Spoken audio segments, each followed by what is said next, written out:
গত 2 দিন আগে ফেসবুকে আমি একটা বর্গমূল অধ্যায় থেকে একটি প্রশ্ন পোস্ট করি, যেখানে অনেকেই অপশন এ অ্যান্সার বলছে, অনেকেই অপশন বি অ্যান্সার বলছে। তো দেখো এই প্রশ্নটার অ্যান্সার কিভাবে বের করতে হয় বা বর্গমূল কিভাবে বের করতে হয়। তো দেখো কি দেওয়া আছে, √0.064। কিভাবে এটার বর্গমূল আমরা বের করব, যে এর বর্গমূল কত হবে। তো দেখো প্রথমে আমরা প্রসেসটা শিখে নিই। কি আছে, 0.064, এটার বর্গমূল আমরা কিভাবে বের করব। চলো প্রসেসটা করা যাক। তো দেখো এটার জন্য আমাদের কি করতে হবে, এটার জন্য আমাদের পেয়ার বানাতে হবে। কার পর থেকে পেয়ার বানাতে হবে, দেখো দশমিকের পর থেকে আমাদের পেয়ার বানাতে হবে। তো এখানে আমরা একটা পেয়ার বানালাম, এখান থেকে একটা পেয়ার বানাবো। তো এখানে একটা কোনো সংখ্যা নেই, তো এখানে আমরা জিরো ধরে নিতে পারি আমাদের ইচ্ছা মতো। কেমন, দশমিকের পরে আমরা জিরো ধরতে পারি। তো দেখো এখানে শূন্য দশমিক আছে, তো আমরা এখানে কিছু করবো না, জাস্ট শূন্য আর দশমিকটা বসিয়ে দিলাম। এবার আমাদের কাজটা কি, এবার আমাদের কাজটা হচ্ছে এই যে ছয়টা আছে, 0, 6 যেটা আছে, এমন একটা কোন সংখ্যার বর্গ করলে যেন 6-এর নিচে থাকে। অর্থাৎ আমরা যদি 2-এর বর্গ করি, যদি আমরা 2-এর বর্গ করি তাহলে 2-এর বর্গ কত হয়, 4। 3-এর বর্গ কত হয়, 3-এর বর্গ হয়ে যায় কত, 9। তো এখানে যদি আমরা 3-এর বর্গ ধরি তাহলে কি হয়, এই যে 6 বা 0, 6 যেটা আছে, এটার থেকে এটা কি হয়ে যাবে, বড় হয়ে যাবে। সুতরাং আমরা এমন একটা সংখ্যা ধরবো যার বর্গ করলে এই 0, 6-এর থেকে ছোট হয়। তাহলে কার বর্গ আছে সেটা দেখো, এটা হচ্ছে তোমার 2-এর স্কোয়ার, যেটা হচ্ছে তোমার কত, 4। তাহলে এখানে আমরা কাজ করব, এখানে আমি 2 লিখবো, এখানে আমি 2 লিখবো। তাহলে 2 আর 2 গুণ করলে কত হয়, 4। এখানে আমরা শুধু 4 লিখবো না, এখানে আমরা কি করব, 0, 4 লিখে দিতে পারি। এবার কি করব দেখো, 6 থেকে এই 4টাকে আমরা বাদ দিব। 6টাকে 4 বাদ দিলে কত হয়, 2। এবার উপর থেকে কে নেমে যাবে, পেয়ারে নামবে বা জোড়া থেকে নামবে, ঠিক আছে। তাহলে উপর থেকে কে নামবে, 40টা নেমে যাবে। ওই জন্যই আমাদের পেয়ারটা করা, ঠিক আছে। এবার দেখো এর পরের লাইনের আমাদের কাজটা কি হবে, এর পরের লাইনে আমাদের কাজটা হবে, এই যে সংখ্যাটা আছে এটা ডবল হয়ে যাবে, নিচে বসবে। অর্থাৎ 2-এর ডবল কত, 4।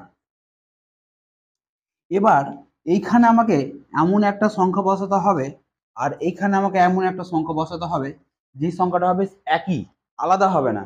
এখানে যদি আমি 2 বসাই, এখানে আমাকে 2 বসাতে হবে। এখানে যদি 3 বসাই, এখানে আমাকে 3 বসাতে হবে। এখানে যদি 4 বসাই, এখানে আমাদের 4 বসাতে হবে। তো দেখো এখানে যদি আমি 5 বসাই, আর এখানেও যদি আমি 5 বসাই, এই 5কে এইটা দিয়ে গুণ করতে হবে। অর্থাৎ এখানে যেই সংখ্যাটা আসলো 45, এই 45কে আমাকে 5 দিয়ে গুণ করতে হবে। 5 5-এ 25-এর 5 হাতে থাকলো 2, 5 4-এ 20 আর 2-এ 22, অর্থাৎ 225। এখানে যদি আমি 6 বসাতাম তাহলে এখানেও আমাকে 6 বসাতে হতো। তাহলে দেখো সংখ্যাটা কত হতো, 46 হতো। তাহলে আমাকে 46কে কয় দিয়ে গুণ করতে হতো, 6 দিয়ে গুণ করতে হতো। তাহলে 6 6 36-এর 6 হাতে থাকলো 3, 4 6 24, 3 27। অর্থাৎ এখানে কত হতো, 276। কিন্তু 276 কি হতো, 240-এর থেকে বড় হয়ে যেত। তার জন্য আমরা কি করব, এই 276টাকে আমরা নিব না। কাকে নিব, আমরা 225কে নিব। তাহলে এখানে আমরা কত লিখবো, 225। এবার দেখো বিয়োগ করব। তাহলে 10 থেকে 5 বাদ 5, 4 থেকে 3 বাদ 1, 15 হলো। কেমন, এখানে আমরা কি করব, আবার আমরা এখানে একটা পেয়ার বানাতে পারি, জিরোর পেয়ার, ঠিক আছে। এখান থেকে আমরা কি করব, আবার দুটো জিরোকে নামিয়ে নিব।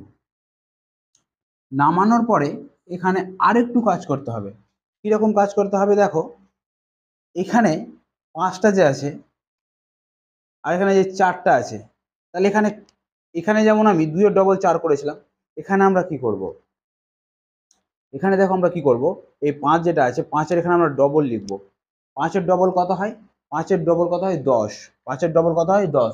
এখানে আমরা কি করব, 10-এর শূন্যটা বসাবো, একটা হয়ে যাবে ক্যারি। আর এইখানে যে 4টা আছে, তাহলে ওই 4-এর সাথে একটা যোগ হয়ে যাবে, অর্থাৎ এখানে হয়ে যাবে 5। এটাকে একটু আমি চাপিয়ে লিখি।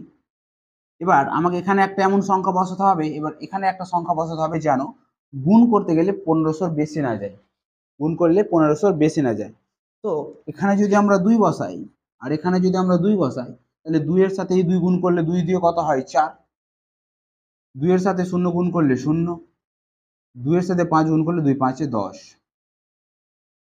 তাহলে 1004। এবার তোমাদের প্রশ্ন আসতে পারে 3 হলো না কেন? দেখো তাহলে যদি এখানে আমরা 3 দ্বারা গুণ করি, 503 কে 3 দ্বারা যদি গুণ করি, 3 3 9, 5 3 15, অর্থাৎ 1509 হয়ে যেত। তো এটার থেকে কিন্তু বেশি হয়ে যেত, 1500 থেকে এটা বেশি হয়ে যেত। সেই জন্য এখানে আমরা কি করলাম, 3 দিয়ে আমরা গুণ করলাম না, এখানে আমরা কত দিয়ে গুণ করলাম, 2 দিয়ে গুণ করলাম। তাহলে 2 দিয়ে গুণ করার ফলে কত হলো, এটা 1004। এবার যদি আমরা এখান থেকে আমরা বিয়োগ করি, তাহলে বিয়োগফল কত আসছে দেখে নেব। 10 থেকে 4 বাদ 6, 10 থেকে 1 বাদ 9, 5 থেকে 4 বাদ 5 থেকে 1 বাদ 4, অর্থাৎ 496 এটা আসছে। তো দেখো এটা করলে আরো নামবে, কিন্তু আমাদের যেহেতু অ্যাপ্রক্সিমেট জিরোর দশমিকের পরে যে কোনো দুটো বা তিনটা সংখ্যা যদি আমরা দেখি, তাহলে দেখো সেই সংখ্যাটা হচ্ছে কত, 0.252। তাহলে এর যদি আমরা বর্গমূল করি, তাহলে সেই সংখ্যাটা কত আসছে, 0.252। এটা হয়ে গেল এটার অ্যাকচুয়াল রাইট অ্যান্সার। তাহলে কোন অপশানে আছে, দেখো এই অপশানটা হচ্ছে অপশান ডি এ আছে, তাহলে অপশান ডি হয়ে যাবে এটার রাইট অ্যান্সার। বোঝা গেল আশা করি। তো যদি ভিডিওটি ভালো লাগে অবশ্যই লাইক, কমেন্ট এবং বন্ধুদের সাথে শেয়ার করতে ভুলো না। আজকের মতো এই পর্যন্তই, পরবর্তী ভিডিওতে আবার তোমাদের সাথে দেখা হবে। বাই।